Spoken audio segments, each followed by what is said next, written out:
can I practically experience the freedom of sin not having any power over me? These next verses make it so clear. Verse 11, Romans chapter 6, verse 11. Even so, consider yourselves. Please circle that. Circle it. Consider yourselves. This is how you live free from sin's dominion, okay? Consider yourselves what? Dead to sin, and your relationship to sin being broken, and alive to God, living in unbroken fellowship with Him in Christ Jesus. How do you practically experience that you are free from the power of sin? Consider yourself. Continually consider yourself dead to sin. I am not a sinner. You are not a sinner. We have been made righteous, and our fellowship with God is unbroken forever. Sin does not put anything between you and God. If you fail, He still thinks you're wonderful. He's still speaking words of life to you. So you don't have to stay in that. There's a whole big difference between failing and living in sin. There are times that I fail, okay?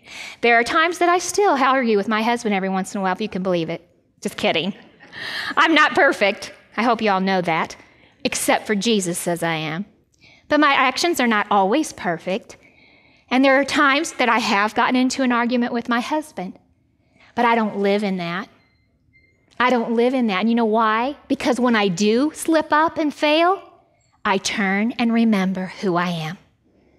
Condemnation doesn't have a grip on me.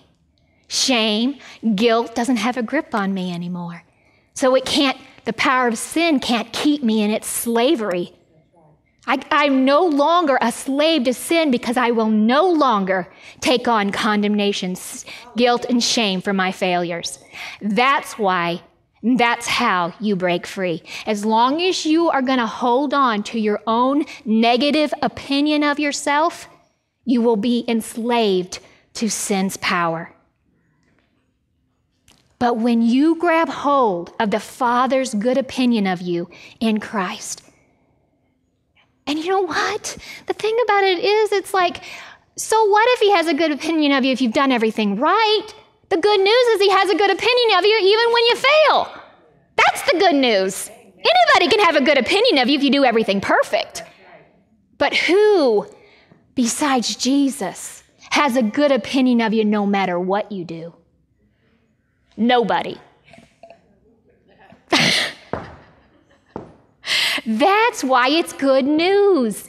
His opinion never fails. So His opinion never fails. It doesn't fail. His good opinion of you never fails. It never changes. He's always whispering words of life. You're my beloved daughter. You're my beloved son in whom I am well pleased. Why is He well pleased with you? Because you are in Christ Jesus. He's well pleased with you not because your actions are perfect, but because you relied upon Jesus for salvation. He's always pleased with you. So when you take on that opinion of good pleasure, my Father's well pleased with me. Father, you love me. He doesn't disapprove of, when we were growing up in our homes, our mom and dad, they disapproved of us when we did bad. They punished us when we did bad. But Jesus, the Father, says, I will never be angry at you and punish you again.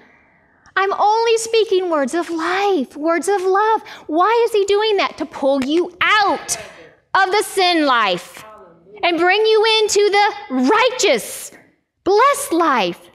You're never going to live free from sin as long as you're listening to the lies of the devil. So you say, no, it's not who I am. It's not who I am.